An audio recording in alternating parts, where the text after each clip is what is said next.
Gear ಹಾಕಿ accelerator ಕೊಟ್ಟ ಅಂದ್ರೆ ನುಗ್ತಾ ಇರಬೇಕು MG ಹೆಕ್ಟೇರ್ ಬೈ 2019 ಮಾಡಲ್, ಅದರಲ್ಲಿ ಡೀಸೆಲ್. ನೋಡಿ ಫಾರ್ಚುನರ್ ಬೇಕು ಅಂದ್ರೆ 15 model second owner automatic diesel 16,75,000, ಅದರಲ್ಲೂ ನೆಗೋಷಿಯಬಲ್. ನೋಡಿ ಎರಟಿಗೆ ಯಾರಿಗಾದ್ರೂ ಬೇಕಂದ್ರೆ 2015 ಮಾಡಲ್ ಸಿಗ್ತಾ ಇದೆ 5,95,000. 15 ಮಾಡಲ್ ಲಾರ್ಜ್ ಯಾರಿಗಾದ್ರೂ ಬೇಕಾ ಅದರಲ್ಲೂ ಡೀಸೆಲ್ ವೇರಿಯಂಟ್ 4,45,000 ನೆಗೋಷಿಯಬಲ್.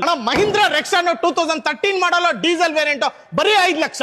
ನೋಡಿ ಮೊಬೈಲ್ ಯಾರಿಗಾದ್ರೂ ಬೇಕಾ 7 seater 2016 model single owner petrol top end 6,95,000. ನೋಡಿ ಎಲೆಂಟ್ರಾ 2012 ಡೀಸೆಲ್ ಆಟೋಮೆಟಿಕ್ ಇದೆ 4,65,000. ನೋಡಿ ಪೋಲೋ GT ಆಟೋಮೆಟಿಕ್ ಇದೆ 21 ಮಾಡಲ್. ನೋಡಿ ಜಟ್ಟ ಹುಡುಕ್ತಾ ಇದ್ರ 13 model single owner 5,65,000 diesel variant. ನೋಡಿ Eco Sports with sunroof ಇದೆ 18 ಮಾಡಲ್ 8,75,000, ಅದರಲ್ಲೂ ನೆಗೋಷಿಯಬಲ್. ನೋಡಿ XUV500 ಯಾರಾದ್ರೂ ಹುಡುಕ್ತಾ ಇದ್ರ 14 ಮಾಡಲ್ W8 ಇದೆ, ಅದರಲ್ಲೂ ಡೀಸೆಲ್ ವೇರಿಯಂಟ್ 7,85,000 ನೆಗೋಷಿಯಬಲ್. ನೋಡಿ 15 ಮಾಡಲ್ ಸ್ಕೋಡಾ ಆಕ್ಟಿವಿಯಾ ಬೇಕು ಅದರಲ್ಲಿ ವಿತ್ ಸನ್ ರೂಫ್ ಆಟೋಮೆಟಿಕ್. ಹೌದು, ಆಟೋಮೆಟಿಕ್ 9,45,000. CS ಬೇಕು ಅನ್ನೋರಿಗೆ 2 ಗಾಡಿಗಳಿದಾವೆ ಬೈ 17 ಮಾಡಲ್, ಇದು 19 ಮಾಡಲ್. ನೋಡಿ i20 ಆಸ್ಟ್ ಆಪ್ಷನ್ ಅಲ್ಲಿ ಇದೆ ಬೈ 2019 ಮಾಡಲ್ ಬರೀ 6,95,000. 7 ಸೀಟರ್ ಬೇಕಂದ್ರೆ ಮಹೀಂದ್ರ ನುವಾ ಸ್ಪೋರ್ಟ್ಸ್ ಕೂಡ ಇದೆ 18 ಮಾಡಲ್. ಹೌದು, ಏನ್ ರೇಟ್ 5,50,000. ಎಸ್ ಕ್ಲಾಸ್ ಬೇಕಂದ್ರೆ 16 ಮಾಡಲ್, ಅದರಲ್ಲೂ ಟಾಪ್ ಎಂಡ್, ಅದರಲ್ಲೂ ಡೀಸೆಲ್ ರೇಟ್ 685. ನೋಡಿ 5,90,000ಕ್ಕೆ 13 ಮಾಡಲ್ ಡೀಸೆಲ್ ಆಟೋಮೆಟಿಕ್ ಕೂಡ ಇದೆ ಮಹೀಂದ್ರ ರೆಕ್ಸ್ಟಾರ್.